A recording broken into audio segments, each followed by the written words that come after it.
Manifestation, contactez-nous.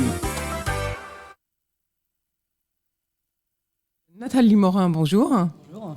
Vous êtes la cofondatrice de Paris Fripe pour votre mission. Vous, c'est vendre des vêtements de seconde main. Donc on verra pareil pourquoi et comment est venue cette idée. Et puis enfin, nous serons avec Romain Julien, qui est... bonjour Romain. Vous êtes le responsable de la pépinière de la Courneuve-la-Miel et finalement, c'est vos 3 bébés, enfin vos 2 bébés, quelcrèche.fr et puis Paris Fripe. Donc on verra ensemble, bien sûr, ce que vous apportez, quel accompagnement vous faites avec les TPE et les entrepreneurs sur la gestion donc de leurs entreprises, peut-être les financements. Est-ce que vous les aidez aussi aux embauches? On va parler de tout ça dans quelques minutes. Mais tout d'abord, je vais demander à Nathalie Morin, pourquoi surfez-vous sur cette vague de la seconde main? Alors d'abord, en fait, ça correspond à une envie profonde de pouvoir exercer une activité qui ait du sens. En fait, comme je vous l'ai expliqué, on a fondé la société avec ma sœur et on est des passionnés en fait, de fripe depuis assez longtemps. Et en fait, on s'était rendu compte lorsqu'on se rendait en magasin, dans les grands bacs, en fait, on trouvait souvent des petites pépites, en fait, souvent même des vêtements de marque qui n'étaient pas du tout valorisés. Et c'est vrai qu'on s'était dit que c'était quelque chose qu'on pouvait valoriser et qu'on pouvait éventuellement en faire un business en fait. Donc voilà, c'est comme ça que moi, étant disponible à un moment donné, on a pu se lancer en fait et créer une société. Et sachant que c'est aussi la seconde main, c'est vraiment quelque chose qui est dans l'air du temps. C'est la volonté vraiment des consommateurs de consommer autrement, de consommer de façon éthique. Et vraiment de pouvoir un peu soutenir une mode durable. Donc c'est un créneau qui nous semblait porteur, donc c'est pour ça qu'on s'est lancé en fait. Donc vous, c'était un moment où vous étiez disponible. Votre sœur, elle a quitté son job pour pouvoir vous aider? Exactement. Carrément. En fait, oui, en fait, moi j'ai commencé en tant qu'auto-entrepreneur. En fait, j'ai voulu tester l'activité. Donc, en fait, on a chiné et donc on a mis les vêtements sur des plateformes en fait telles que eBay, Vinted. Et donc, on a vu que ça prenait, qu'on était en capacité de vendre et que surtout ça pouvait intéresser les gens. Et donc, de là, ma sœur Karine, en fait, m'a suivi en fait, sur le projet. Alors, comment fonctionnez-vous avec Paris Fripe, votre entreprise? Est-ce que n'importe qui peut vous déposer des vêtements? Est-ce que vous achetez des vêtements en gros? À qui revendez-vous? Alors en fait, on va dire qu'on a la main en fait sur la marchandise, c'est-à-dire que on est présent tout au long de la chaîne, c'est-à-dire qu'on a des fournisseurs en fait qu'on a sélectionnés en fait pour la qualité de leur marchandise. Parce qu'il faut savoir que la fripe, c'est un domaine en fait dans lequel en fait il y a énormément d'acteurs. En fait, forcément, c'est un domaine qui est très concurrentiel et ça devient de plus en plus compliqué en fait de trouver des vêtements qui sont en bon état, voire des vêtements de marque, parce qu'il y a souvent il y a des réseaux en fait comme les Éco-TLC ou des collecteurs en fait. Qui un peu ont le monopole en fait sur ce marché-là. Par exemple, la Croix-Rouge, ça on sait qu'on peut donner ses vêtements à la Croix-Rouge. Et en fait, ils veulent garder la main aussi sur toute la chaîne, c'est-à-dire que maintenant ces centres de tri créent aussi des boutiques physiques en fait. Et donc, ce qui fait que forcément la marchandise, ils la gardent pour eux, ce qui est normal. Et en fait, donc nous, on a quand même sélectionné des fournisseurs qui sont à même de nous fournir vraiment des vêtements de qualité. Donc on les sélectionne sur place. Pour nous, c'est très important. C'est-à-dire que vous voulez dire qu'il y a des genres de grossistes de la seconde main, c'est ça? Ah oui, tout à fait. C'est vraiment, ils ont des entrepôts énormes, dans toute la France, et de plus en plus, ils s'ouvrent vraiment à des e-commerce en fait, et on a la capacité de pouvoir sélectionner pièce par pièce. Avant, c'était pas possible. Avant, moi, quand j'ai commencé, c'était des balles de 25, donc il fallait trier nous-mêmes. C'était assez fastidieux. Or là, on peut sélectionner directement sur place en fait, selon le style, parce que nous, on veut quelque chose en fait qui soit dans l'air du temps, qui soit moderne. C'est vrai que nos concurrents, ils sont plutôt sur une veine assez rétro, et nous, ce qu'on souhaite, c'est vraiment sélectionner des vêtements qui soient qui aient un esprit contemporain. Donc on va sélectionner les vêtements sur place et ensuite on les valorise, pour certains on les répare. Donc vous les nettoyez, vous les réparez, voilà. Tout ça demande quand même beaucoup de temps. Et ensuite on les met en ligne et donc on les propose aux clients. Donc vraiment avec une plus-value et un réel service Alors, ensuite, vous les proposez aux clients, c'est-à-dire nous, le consommateur Tout à direct, fait. ou bien vous avez ciblé également des professionnels également? Non, c'est vraiment, on travaille que en B2C en fait, donc c'est vraiment qu'avec des particuliers.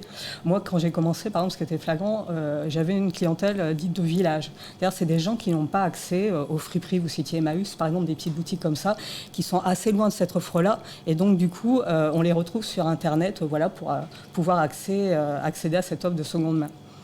Alors pour nous, le consommateur, comment fait-on pour avoir accès à vos vêtements de seconde main? Est-ce que vous avez développé une plateforme? Est-ce que vous prenez un camion, vous faites des magasins Non, on aimerait dans bien. les villages, comme vous dites? On aimerait bien, dans l'absolu, ce serait bien.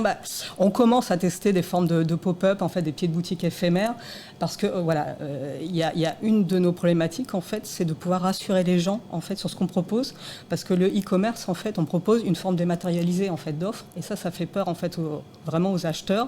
Et il y a une concurrence qui est quand même assez importante, ce qui fait qu'il faut essayer de rassurer le client là-dessus. Donc ça, effectivement... Donc vous allez carrément concurrencer Vinted, pour ne pas le citer? Non, parce qu'en fait, on n'est pas sur la même veine. On va dire, effectivement, il y a des mastodontes. Voilà, il y en a d'autres, hein, j'ai cité ceux-là. Mais... Bien sûr, mais en fait, on n'est pas sur... voilà, on propose pas la même offre, le même service, c'est-à-dire sur Vinted. Enfin, voilà, moi, par exemple, j'ai commandé sur Vinted. Une fois sur deux, il y a des problèmes de taille. La personne va dire, il y a quelques défauts. On récupère vraiment des vêtements très boulochés, voire usés. Et nous, en fait, notre plus-value, c'est vraiment un contrôle qualité. C'est-à-dire, comme je vous disais, à partir du moment où on va sélectionner sur place la pièce, il faut qu'elle soit de qualité. Et jusqu'à l'envoi, en fait, on va contrôler plusieurs fois pour être sûr que le vêtement soit vraiment irréprochable. Alors, dans votre modèle économique, Nathalie Morin, pour Paris Fripe, comment ça se passe pour nous? Alors, vous avez dit que vous alliez vous fournir dans des entrepôts professionnels, mais est-ce que nous, le client final, on peut vous en proposer aussi ou pas du tout? Non, pas du tout. Pour l'instant, on fonctionne vraiment, on a un site de vente en ligne, on n'est pas ce qu'on appelle une marketplace. C'est-à-dire, vous citiez Vinted, il y a d'autres grands sites comme Imparfait, un de nos gros concurrents en fait.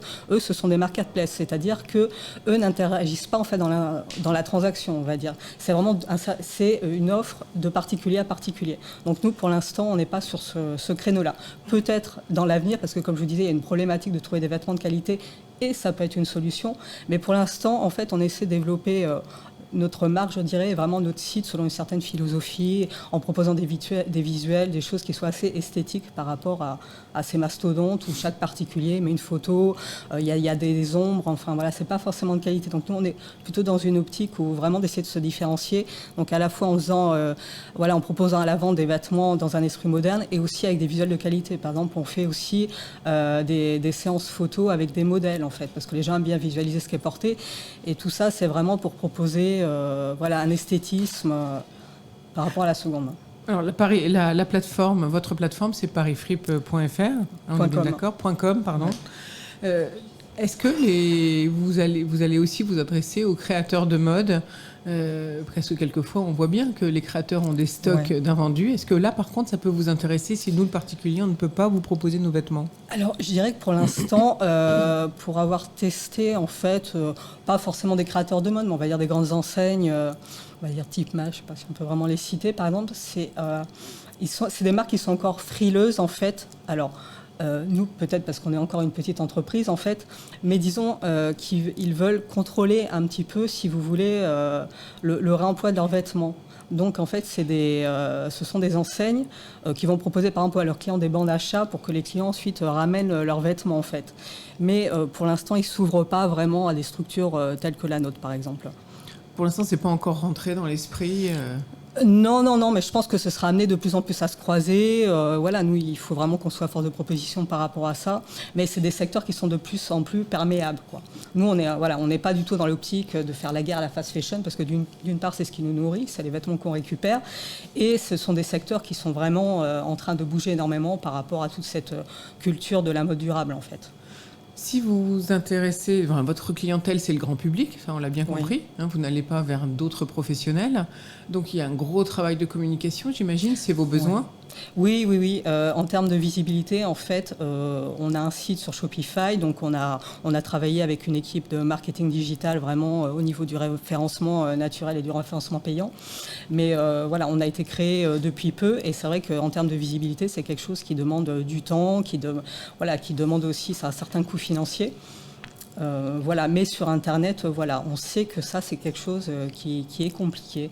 Donc il faut s'accrocher, il faut vraiment convaincre le client, quoi. Alors Nathalie Morin, vous êtes incubée à la Miel. Qu'est-ce que vous apporte le fait d'être incubée et pourquoi avoir choisi d'aller à la Courneuve? Alors en fait, c'est pas évident d'intégrer des pépinières d'entreprise. Ça dépend de la typologie de votre projet, mais nous, je sais que c'est pas forcément sexy en fait comme projet. Oui, c'est des femmes qui vont vendre des vêtements. Bon, on a déjà vu ça. Voilà. Après, je le comprends tout à fait. Mais du coup, c'est vrai que la pépinière La Miel sont peut-être plus ouverts. Peut-être qu'ils cherchent aussi des équipes féminines. Ce qui fait qu'on a pu intégrer justement cette pépinière. Et ce que ça nous apporte au quotidien, voilà, avec Romain, c'est un soutien en fait au niveau du réseau. Voilà, il faut pas se leurrer quand on lance une entreprise. Si on n'est pas intégré dans un écosystème, on n'existera pas. Ou on va tenir 2 mois et c'est fini. Donc nous, ça nous permet vraiment de mettre un pas dans cet écosystème, de rencontrer notamment des financeurs et de pouvoir avoir une aide pratique au quotidien. Par exemple, on met à disposition, la pépinière met à notre disposition un studio photo. Voilà, ensuite, il y a des rencontres entre les différents entrepreneurs où on peut avoir des conseils, des échanges. Et pour nous, c'est très aidant, quoi. Il ne faut surtout pas s'isoler quand on est entrepreneur. Alors vous dites que vous avez pris des prêts bancaires. Oui. Pourquoi ? C'est pour le financement. En fait, on a pu accéder, notamment grâce au PIE de Paris, à des prêts d'honneur, des prêts bancaires. C'est vraiment des fonds d'amorçage en fait pour financer l'activité. C'est vraiment obligatoire pour, comme je vous disais, permettre vraiment de nous donner un peu une marge de manœuvre sur la durée pour pouvoir vraiment consolider l'activité, gagner en prospects, c'est obligatoire la phase de financement. En fait, c'est plus pour développer la plateforme et trouver des clients finaux, plus que pour aller vers les professionnels où vous allez vous achalander. C'est à la fois les deux. C'est vrai qu'il faut se constituer un stock, c'est-à-dire qu'en termes de référencement, si vous n'avez pas 1000 références, c'est compliqué. Là, au jour d'aujourd'hui, on en a à peu près à 800. Donc effectivement, il faut financer le fonds de roulement, d'acquérir un stock. Et ce qui est très, très coûteux aussi, c'est la communication. Je vous parlais de la visibilité. Il faut faire des campagnes de façon très régulière avec des professionnels, parce que c'est des choses qui sont complexes à mettre en place, notamment les campagnes Google AdWords. Donc tout ça, ça requiert effectivement un certain niveau de financement. Pour vous, la meilleure promotion, c'est Google AdWords, c'est ça que vous avez choisi ? Pas forcément, en fait, je pense que c'est la combinaison de plusieurs choses. C'est la publicité Facebook qui est complémentaire, parce que Google AdWords, c'est peut-être plus ciblé. Mais c'est des choses, après, moi je ne suis pas experte non plus, mais voilà, je vous parlais de mettre en place des boutiques éphémères. Tout ça, ça marche ensemble, c'est-à-dire c'est une communication générale et il faut vraiment être actif sur tous ces paramètres, en fait. Parce que finalement, vous venez également, si je puis dire, en concurrence avec les solderies et puis aussi comment ça s'appelle, ce qui n'a plus lieu quand on vend des vêtements, quand le particulier vend lui-même ses vêtements dans la rue. Donc, est-ce que ça, vous estimez que c'est vos concurrents ? Oui, ce sont nos concurrents, mais toujours est-il que les personnes, moi par exemple, voilà, je sais que les personnes qui ne veulent pas s'échiner à passer des heures à fouiller, voilà, même à se rendre sur place, à essayer, préférant rester dans leur canapé. Et c'est-à-dire que les gens qui vont se tourner vers l'e-commerce ne vont pas forcément aller en boutique physique. Donc oui, c'est une offre concurrente, mais nous on estime qu'il y a une place pour des secteurs de niche comme nous, avec une offre qui est diversifiée. Alors Nathalie Morin, quels sont vos besoins pour le futur ? Qu'est-ce que vous envisagez ? Comment vous développez ? Alors, en fait, on a plusieurs...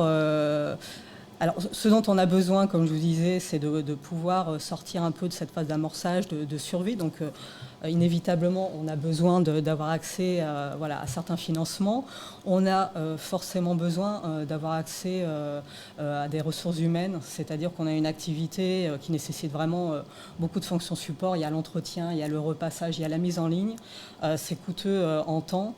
Et donc ça, il nous faut impérativement des personnes là-dessus et surtout la mise en ligne. Par exemple, ça requiert en fait de savoir très très bien écrire, une certaine agilité, d'être rapide. Et ça, c'est pas forcément des profils qui sont évidents à trouver, mais vraiment on a besoin au moins de 3 personnes en fait à temps plein vraiment pour développer l'activité. Donc ça, c'est vos besoins dans le futur. Donc ça veut dire que vous faites un appel à tous ceux C'est qui ça. ont envie de... Je lance un appel immédiat. Voilà. Ça veut dire que vous pourriez prendre pour ce faire des personnes, quel que soit l'âge. Déjà, savoir repasser, beaucoup de monde sait repasser, à la limite. Oui, ça c'est moins problématique, on va dire. Mais ce qui est problématique, c'est la rédaction web, par exemple. Pourquoi c'est problématique? Les jeunes et les moins jeunes rédigent mal, font des fautes d'orthographe? Oui, c'est assez ça que vous voulez dramatique. D'ailleurs, pour moi, ancienne éducatrice, c'est quelque chose qui est affligeant. C'est des gens parfaitement intelligents, mais je ne pensais pas que c'était à ce point-là. Voilà, et c'est vraiment... Donc la non-maîtrise de la langue française, Ouais. vous l'avez noté? Oui. Chez les jeunes, comme chez les moins jeunes? C'est plutôt chez les jeunes parce que nous, de fait, on a souvent là pour l'instant des stagiaires, mais c'est des gens qu'on va jusqu'à 25 ans. Mais il y a cette problématique. Mais on trouve, malgré tout, heureusement, des profils qui maîtrisent encore la langue.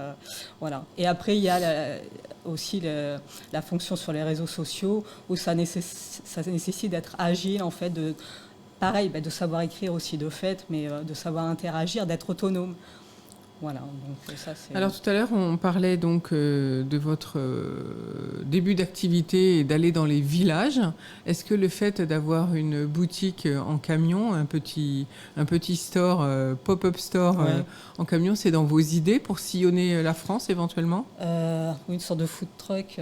Voilà, de vêtements. Ça peut être, oui, effectivement, pour aller à la rencontre des gens, ça peut être effectivement une idée exploitable. Mais là, c'est vrai qu'au jour d'aujourd'hui, on est encore dans une phase de calage en termes de développement de stratégie, mais toute idée est... Alors pour nous, le client final, si on achète donc un vêtement, est-ce qu'il y a une garantie? Par exemple, ça ne va pas, on essaye, finalement, c'est pas la bonne taille. Est-ce qu'on peut vous retourner le produit? Tout à fait, il y a la garantie légale en fait, des 14 jours de toute façon. Et nous, on propose en fait, des retours gratuits. Par GLS et par Mondial Relais, donc il n'y a aucun problème là-dessus. De toute façon, c'est un droit légal, mais nous, on facilite cela en faisant des retours gratuits. Comment est-ce qu'on peut vous aider encore un petit peu plus pour Paris Fripe, Nathalie Morin? Quel message voudriez-vous faire passer? Disons que moi, ce que j'aime en ce moment, c'est qu'en plus, au sortir ou avec la crise sanitaire, c'est que les gens, ils ont développé vraiment une réelle conscience écologique. Et ça, en fait, c'est quelque chose que nous, on a à cœur de soutenir. Et c'est vrai que le fait d'acheter de la seconde main, notamment par rapport... en venant par exemple sur notre site, c'est quelque chose qu'on souhaite soutenir, mais c'est vraiment un mouvement global que je trouve qui est très rassurant, notamment chez les jeunes. Garder ses vêtements plus longtemps et se repasser des choses en bon état, bien évidemment, quel que soit... Alors j'imagine que vous vendez de tout, pour hommes, pour femmes, oui, de l'accessoire jusqu'aux vêtements. Les accessoires, on est en train de développer cette gamme, mais... Au départ, on avait commencé juste avec une ligne femme, et là, c'est vrai qu'on a ouvert une gamme aussi pour les hommes, parce qu'on avait une demande, en fait. Oui, on vend de tout, en fait. Voilà, donc si le vêtement de seconde main vous intéresse, eh bien, vous allez sur parisfripe.com, une jeune start-up qui vous propose des produits garantis de qualité, nettoyés, repassés, et qui ont été expertisés avant d'être envoyés aux consommateurs. C'est bien ça, Nathalie Morin? C'est très bien résumé. Merci beaucoup. Merci. On va passer la parole à votre parrain, si je puis dire, c'est Romain Julien. Alors Romain Julien, vous dirigez la pépinière de la Courneuve, la Miel. Qu'est-ce que ça veut dire à la Courneuve de diriger la Miel? Et puis pourquoi ce nom de Miel, puisque c'est un article là, et Miel c'est le sucre des abeilles, si je puis dire, le nectar des abeilles. Tout à fait. D'ailleurs, on nous appelle parfois pour commander du miel, donc il peut y avoir une confusion. Alors, l'équipement, en fait, c'est un équipement économique qui dépend du territoire de Plaine Commune, qui regroupe 9 communes dans le 93, dont la Courneuve. Et en fait, elle est gérée par une association qui s'appelle La Miel. Donc, La Miel, c'est à la fois la pépinière qui est à la Courneuve, mais aussi une équipe de conseillers présente sur Saint-Denis et qui va accompagner des porteurs de projets. Donc, c'est la maison pour l'initiative économique locale, d'où Miel pour le nom de la pépinière. Mais l'équipement économique dépend dépend du territoire de Plaine Commune et il y a ce qu'on appelle une délégation de service public pour la gestion de cet établissement. Et voilà, donc maintenant vous savez tout le secret de ce mot, la miel. En fait, ça veut dire maison pour l'initiative locale. Et c'est pour ça que ça fait un joli nom. Alors, qu'est-ce que vous proposez aux entreprises? Est-ce que vous êtes une pépinière classique? Expliquez-nous un peu le fonctionnement. Qui peut venir frapper à la porte, puisque vous pouvez garder? Et combien de temps vous pouvez les garder? Très bien, je vais vous expliquer tout ça. Donc il y a pas mal de pépinières d'entreprises en Ile-de-France ainsi qu'en France. C'est un concept qui n'est pas innovant. Après, il y a certains choix qui sont faits. Certaines sont généralistes et d'autres vont être spécialisées sur des secteurs d'activité ou sur des branches de métiers. Nous, on a fait vraiment ce choix d'être généraliste, comme vous avez pu le voir ce matin, avec 2 secteurs d'activité qui sont très différents. Donc la pépinière d'entreprise, pour frapper à la porte, il faut avoir une entreprise qui a moins de 3 ans d'existence, puisque la pépinière aura vocation à faire pousser cette entreprise, donc à la prendre au départ de l'aventure, et une société peut y rester 6 ans au maximum, et nous après on va l'accompagner vers la sortie, vers d'autres types de locaux et d'autres types de structures pour lui permettre de se développer. Donc 6 ans, c'est une période assez longue pour une entreprise, donc elle a vraiment la possibilité de passer par différents stades au niveau de l'établissement, et c'est pour ça que notamment on va proposer des locaux de plusieurs tailles. Donc on peut démarrer dans notre espace de coworking et puis au final être dans notre plus grand bureau qui est de 78 mètres carrés, qui peut accueillir une dizaine de personnes. Déjà, donc on va pouvoir accompagner la croissance de l'entreprise durant toute cette période. Des sociétés de 10 personnes, vous en avez encore au sein de la Miel en ce moment? Oui, tout à fait. On en a, on en a plusieurs, donc qui sont plutôt en fin de période. Donc oui, en effet, il y a des succès qui à la fois sont passés par la pépinière et qui sont encore présentes.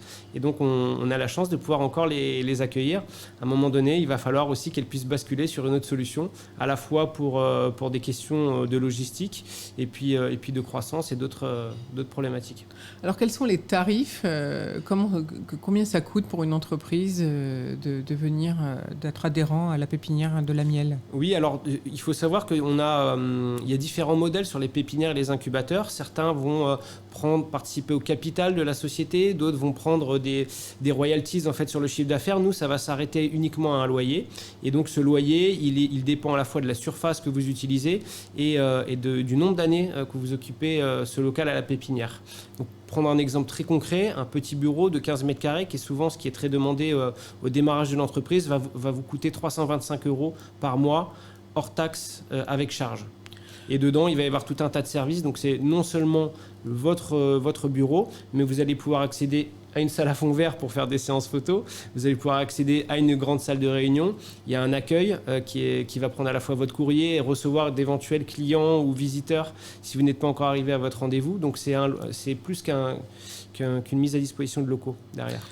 Est-ce que pour ce tarif-là, on bénéficie également d'un accompagnement un peu plus personnalisé si on recherche des fonds ou des salariés éventuels? Tout à fait, c'est vraiment le principe de la pépinière, et le choix sur la pépinière de la Courneuve, c'est d'axer les choses sur l'accompagnement. Il y a notamment des financements européens qui permettent de financer cet accompagnement-là et de ne pas le répercuter sur les entreprises. Donc une pépinière, c'est les locaux que je vous ai évoqués, des locaux privatifs et des espaces communs, et de l'accompagnement. Et l'accompagnement, il est à la fois individuel. Donc il y a des rendez-vous en fait qui sont faits régulièrement avec chaque entreprise. Donc c'est ma fonction moi, de rencontrer aujourd'hui la trentaine d'entreprises qui occupent la pépinière, donc très régulièrement sur des rendez-vous individuels. C'est des rendez-vous mensuels, tous les 2 mois? Ça se fait comment? À la demande de l'entreprise ou c'est vous qui les sollicitez? Alors souvent c'est moi qui les sollicite. Enfin il y a les deux. Il y a des rendez-vous qui sont prévus, qui sont trimestriels, et donc là c'est moi qui sollicite les entreprises pour ces rendez-vous-là, et les entreprises qui sont là pourront en témoigner. En réalité on se voit beaucoup plus souvent. Donc le bureau est ouvert et parfois on ne va pas attendre un rendez-vous trimestriel quand il y a une problématique à traiter. Et donc en fait on est tout le temps sur place et à même de recevoir les entrepreneurs quand il y a une problématique en particulier. Voilà. Et puis l'accompagnement il est aussi collectif. Ça va prendre 2 formes. Soit on va faire passer des experts extérieurs sur un domaine bien particulier parce qu'on ressent qu'il y a un besoin au niveau de nos entreprises. Et ce qu'on a développé en particulier à la pépinière de la Courneuve, c'est la collaboration. C'est qu'on s'est rendu compte que sur nos 30 entreprises et à peu près 50 entrepreneurs, on a toutes les compétences en interne ou beaucoup de compétences en interne pour pouvoir aider toutes les entreprises de la pépinière. Ce qui veut dire que tous les derniers ateliers qui ont été animés l'ont été faits par des entrepreneurs de la pépinière. Donc les derniers, on l'a fait sur sur Instagram, on a une société qui s'appelle Madame la Présidente qui vend énormément sur les réseaux sociaux et qui est spécialiste d'Instagram qui a pu animer cet atelier-là. On a Akasport avec le dirigeant qui a une grande expérience commerciale et qui a fait part un petit peu de tout son savoir-faire dans ce domaine. Donc on va s'appuyer sur des compétences internes à la pépinière. En ce moment, quelles sont les demandes des entreprises? Auparavant, c'était plus financement. Est-ce que là, c'est un peu moins et il y a d'autres demandes particulières? Alors le financement, ça reste le nerf de la guerre. Parce qu'aujourd'hui, comme pour Paris Fripe, ça a été évoqué, pour passer des étapes et pouvoir se développer, il faut recruter avant de pouvoir avoir déjà peut-être la rentabilité qui permet de le faire. Et donc si jamais on ne finance pas, on ne va pas pouvoir accélérer son activité. Donc le financement, c'est une part importante de notre métier. Et donc c'est pour ça qu'on établit des liens étroits avec les structures locales qui vont faire du financement. Je pense à Initiative Pleine Commune, je pense au réseau Entreprendre, et puis des partenaires bancaires. On a notamment une banque, pour la citer, la Société Générale, qui fait partie de nos partenaires et qui a un regard bienveillant vis-à-vis de nos entrepreneurs qui viennent frapper à sa porte. Donc en fait, ce que j'entends, c'est qu'à la pépinière, finalement, ce sont les startups ou les entreprises incubées qui sont les propres conseils des autres plus jeunes entrepreneurs. Alors c'est vrai qu'on les fait pas mal travailler. Après, on s'appuie aussi sur des experts externes. Vous parliez tout à l'heure on parlait du recrutement. On a des associations avec qui on travaille qui vont aider sur les premiers recrutements. C2DSI 93, la plateforme RH, à la fois sur quel profil choisir, mais aussi quelles formalités il faut mettre en place dès qu'on recrute, tout l'aspect un peu juridique et réglementaire. Mais c'est vrai qu'on a poussé ce concept de collaboration à la pépinière, de faire travailler les entrepreneurs et de les faire collaborer ensemble. On pense que c'est la vraie force d'une pépinière, c'est la communauté et sa capacité à travailler entre elles. Certains sont clients et fournisseurs les uns et des autres. On a par exemple 2 exemples ce matin. On a une agence de marketing digital qui travaille avec les 2 entreprises présentes ce matin pour toute la communication sur les réseaux sociaux. Et donc on a poussé cet échange jusqu'à créer une bourse d'échange formalisée où chaque entreprise va proposer 2 services à la communauté des entrepreneurs et va pouvoir en consommer 2 auprès de cette même communauté. Ça veut dire que quand on adhère à la Miel, c'est obligatoire, ça fait partie du contrat. Exactement. D'avoir cette proposition d'échange. C'est-à-dire qu'aujourd'hui, une entreprise qui va intégrer la pépinière va s'engager à délivrer 2 services auprès des autres entrepreneurs. Et ça, c'est 2 services par an, j'imagine? Là, pour l'instant, c'est le début de la bourse d'échange. Donc, ça a été un premier test. Donc, chacun a proposé 2 services, donc 60 services sur 30 entreprises. Et ils sont en cours de consommation. Combien d'entreprises se frappent à votre porte chaque année, à peu près? On a à peu près une centaine de demandes pour au final, alors après, qui sont plus ou moins qualifiés par rapport aux critères qu'on va avoir, pour au final, entre 5 et 10 entreprises qui vont pouvoir intégrer la pépinière, puisque du coup, les arrivées dépendent des départs. Bien sûr. Et Romain Julien, j'imagine que vous êtes obligé de faire un comité de sélection. Comment vous faites alors? Tout à fait. On fait alors, donc déjà, il y a on va dire un premier tri qui est fait directement par téléphone ou sur des rendez-vous, puisque une personne qui ne va pas pouvoir intégrer la pépinière, on ne va pas lui dire juste non, on est là pour l'orienter. Si son projet est trop en amont, on va pouvoir l'accompagner à la Miel à Saint-Denis ou la renvoyer vers d'autres partenaires. Mais aujourd'hui, on a clairement une difficulté, c'est que les locaux sont complets depuis 1 an et demi et qu'on est obligé de refuser des projets qu'on aimerait accueillir. Donc aujourd'hui, on travaille avec une liste d'attente sur ces projets-là. Ce qui veut dire que vous ne pouvez pas envisager d'ouvrir un autre lieu d'accueil?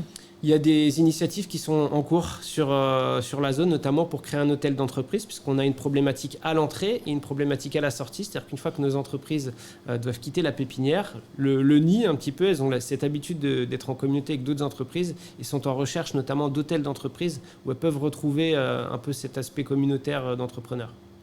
Et ça, c'est pour dans combien de temps ce projet de création d'hôtels d'entrepreneurs? Il y a des discussions qui sont en cours et assez avancées. Après, il faut trouver des locaux. Quand vous parliez des besoins de financement, aujourd'hui, clairement, sur la petite ceinture parisienne, Saint-Denis, la Courneuve, il est de plus en plus difficile de trouver des locaux adaptés à son activité. Donc, ça paraît difficile de pouvoir ouvrir ça rapidement? Ça ne sera pas dans 2 mois. Donc, il faudra attendre l'année prochaine, peut-être? Sans doute. Quels sont les besoins pour vous en tant que pépinière accueillant les entreprises? Eh ben, on parlait de ces besoins-là, c'est de pouvoir avoir des filières pour derrière pouvoir suivre les entreprises qui sortent de la pépinière et des hôtels d'entreprise où voilà, on pourrait suivre en amont et en aval un peu ces structures-là, puisque c'est toujours un peu frustrant d'accompagner ces entreprises et parfois les voir partir sur d'autres territoires. Et donc il y a un vrai écosystème à créer en dehors du bâtiment qu'on occupe à la pépinière, au sein de la pépinière de la Courneuve. Parce que finalement, ça suffit pas, 6 ans d'accompagnement, il faut faire plus. Enfin, parce que les entreprises, elles ont pris l'habitude, justement, c'est peut-être difficile de se séparer. Oui, alors en fait, l'accompagnement, il est un peu plus léger sur les dernières années. Par contre, le fait de travailler en communauté, de savoir que qu'en tapant à la porte du voisin, il peut savoir m'orienter sur ma publicité digitale. Enfin voilà, ça, c'est des habitudes qui sont prises. Et c'est vrai qu'être dans un écosystème, c'est pas évident en fait de le quitter et de se retrouver dans un bureau seul, même si on est une dizaine de salariés, se retrouver isolé sur ces problématiques-là, c'est pas toujours évident. Je reparle de cet aspect communauté, mais un exemple pour une société comme Paris Fripe aujourd'hui, c'est la possibilité de faire son marketing digital auprès de l'agence digitale, c'est la possibilité de faire ses vidéos parce qu'on a une agence de production audiovisuelle sur place, c'est la possibilité d'envoyer ses colis parce qu'on a une société de transport Madine La Courneuve qui va prendre le colis et l'expédier à des tarifs avantageux puisqu'on a négocié un tarif groupé. Donc ce qui fait que quand on a bénéficié de ça, sortir de cet écosystème, c'est pas toujours évident. Et c'est peut-être pas souhaitable pour la pérennité des entreprises de toute façon. Tout à fait, parce que ça peut être même si on dit que le cap est à 3 ans, en réalité, il y a tout le temps des caps dans une croissance d'entreprise et on pense que justement pouvoir, idéalement, on aimerait que chaque commune puisse avoir son établissement et sa pépinière et que derrière, voilà, il y a de plus en plus de gens qui se lancent dans l'entrepreneuriat, c'est une vraie tendance, auto-entrepreneurs et autres, et ça manque de lieu pour accueillir ces entrepreneurs. Et ça, vous faites remonter les informations à Pleine Commune, puisque c'est votre intercommunalité de référence. Tout à fait, tous les jours, je pense. Tous les jours. Non, disons qu'on fait il y a une vraie tendance là, depuis 1 an et demi. En fait, la pépinière est complète. Donc, ça pousse aujourd'hui à créer des initiatives pour pouvoir avancer, notamment sur ces projets d'hôtels d'entreprise. Et les communes, forcément, se penchent aussi sur ce système de pépinière pour accompagner leurs entrepreneurs. Qu'est-ce que vous pensez, Romain Julien, du télétravail, de ce retour au bureau? Est-ce que les entrepreneurs que vous accompagnez le souhaitent? Ou bien est-ce que finalement le télétravail... est-ce qu'on va retourner à nos mauvaises habitudes, j'allais dire entre guillemets, tous au bureau? Ou bien est-ce que finalement le télétravail va quand même rentrer dans les mœurs? Alors si on doit prendre une tendance au niveau de la pépinière, on est peut-être un peu en marge, puisqu'on a affaire à des entrepreneurs qui déjà, s'ils intègrent une pépinière, c'est pas pour travailler de chez eux, c'est parce qu'ils ont besoin de locaux et d'être dans cette communauté d'entrepreneurs. Donc on a nos entrepreneurs étaient très présents, y compris pendant les confinements, et pour une raison très particulière, c'est qu'il y a eu beaucoup de recrutement, notamment d'apprentis, qui a été permise par les aides de l'État, et que les apprentis, quand on les recrute, il faut les encadrer, et qu'encadrer des nouvelles équipes en télétravail, c'est pas toujours évident. Donc le télétravail, certains le pratiquent, notamment sur quelques jours par semaine, mais le besoin d'être avec ces équipes dans ces phases de croissance où c'est important d'insuffler un esprit d'entreprise et puis la collaboration avec ses voisins, on va dire que nous, la tendance télétravail, elle est peut-être un peu différente de ce qu'on peut voir ailleurs. Et du coup, vous pensez que c'est un doux rêve, le télétravail, en tout cas pour les jeunes start-upers? Alors, on peut pas dire ça parce que dans certaines structures et certaines fonctions, ça s'y prête vraiment. Par contre, nous, on a vu que les gens étaient tout à fait libres de venir ou ne pas venir au bureau et la tendance a quand même été de venir. Donc, en tout cas, sur des start-up en croissance, c'est pas évident toujours d'appliquer ce système de télétravail. Après, certaines start-up l'ont appliqué dans d'autres écosystèmes. On lit pas mal d'articles là-dessus. Mais en tout cas, moi, sur ce que j'ai pu constater, ça a été beaucoup plus compliqué de le mettre en place. Comment vous voyez le futur? Du coup, si vous n'avez plus de place pour accueillir des jeunes entreprises, comment ça se passe passer pour vous? À la miel, vous êtes le succès du succès, quoi, finalement. Mais en réalité, c'est tant mieux. Et forcément, en fait, avec les demandes des entrepreneurs, il va y avoir d'autres lieux qui vont être créés. Aujourd'hui, il y a plein de choses qui sont faites, notamment à Paris. On le voit, il y a des espaces de coworking partout, des gros réseaux d'incubateurs. Il n'y a aucune raison pour que la Seine-Saint-Denis et puis un département comme le Val d'Oise n'aillent pas sur cette tendance-là. Et donc, c'est des volontés politiques. Mais derrière, je suis assez optimiste sur le fait que ça corresponde à un vrai besoin. Il y a un vrai enjeu d'emploi local, puisqu'on accompagne des entrepreneurs, mais la réalité, c'est que derrière ces entrepreneurs qui vont croître, vont permettre des embauches. Et aujourd'hui, la TPE, c'est une source d'embauche assez importante. Nous, aujourd'hui, c'est 120 personnes sur la pépinière. Donc, on a nos 30 entreprises, mais 120 personnes en moyenne. Certaines sociétés qui ont plus de 10 salariés. Donc, c'est une vraie source d'emploi local. Ça veut dire que quand vous ne pouvez pas les accueillir, vous les orientez vers d'autres pépinières, d'autres incubateurs ? Il y a notamment une initiative privée, donc un petit centre d'affaires qui a été monté à 5 minutes de la pépinière, et donc on travaille régulièrement avec eux.